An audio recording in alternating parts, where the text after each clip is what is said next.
This week, we're featuring 3 stories about Goa, its history, and its way of life, with help from some of my fellow NDTV reporters who found out more about its people, culture, and food.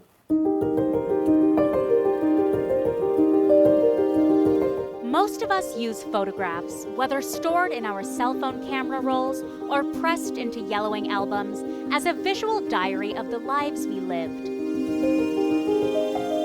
But for Arminio Rebiero, they represent a global journey that spans generations and countries. Rebiero's photographs, which were on display at Serendipity Arts Festival at an exhibition titled Old Homes, New Homelands, tracks his family during the late 1800s and early 1900s as they left Goa for far-flung countries of the world in order to make a living.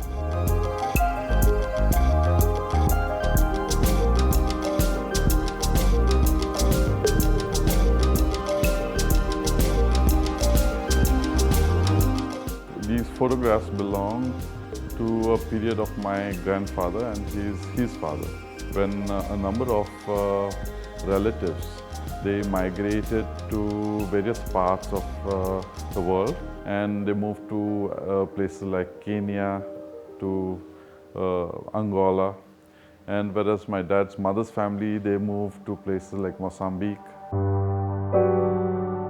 They sent these photographs as communications to family members, to keep them in touch with what is happening. They were sometimes connected to events, births, and sometimes they were also connected to achievements. The show, curated by Prashant Panjiar, initially was meant to serve as a window into one Goan family's diasporic experience. What surfaced was something even more universal. I started with an idea of looking at Goan identity in some form or the other. And I wanted to look at it from both archival work and contemporary work.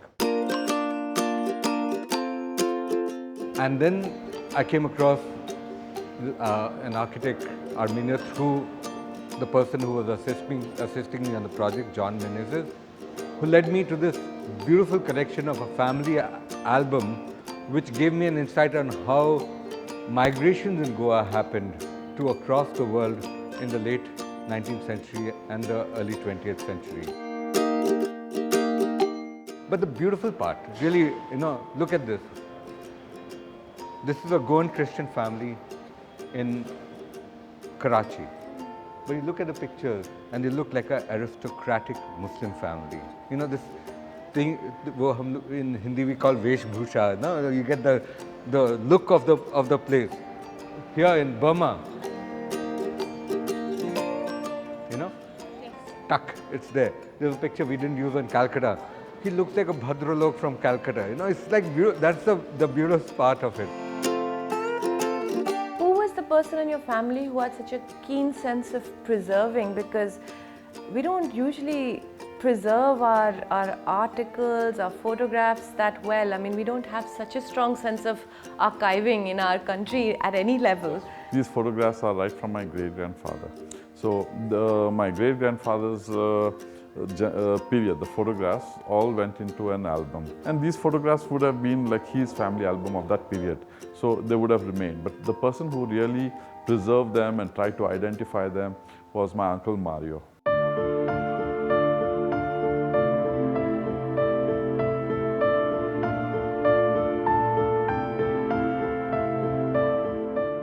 I have had reports that there are a lot of people who go there and actually identify some of their relatives or members over there. So they are taking photographs with their mobile phones, and I'm happy that they are getting this thing that they had lost in their own family tradition of keeping these photographs. Old Homes, New Homelands was part of a series of photo exhibitions exploring Goan identity on display at Serendipity Arts Festival.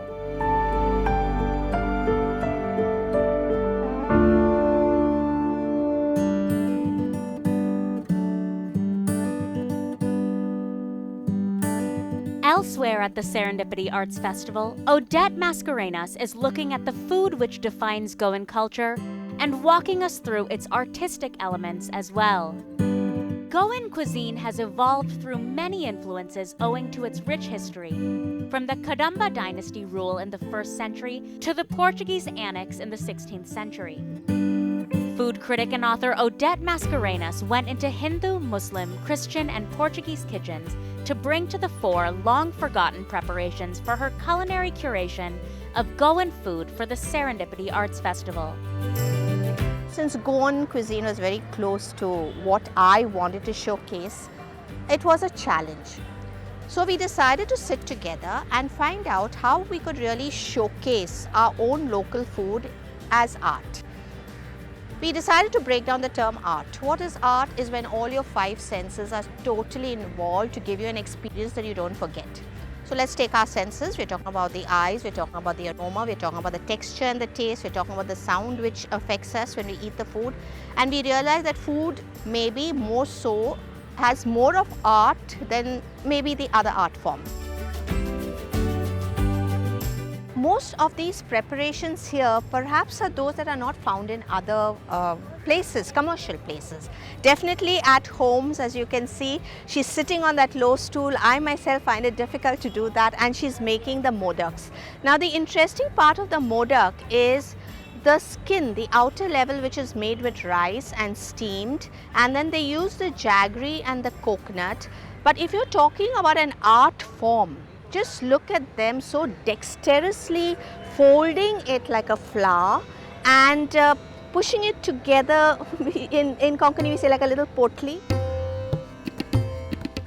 Now, one of the most important ways that we talk about an art form is when you see color.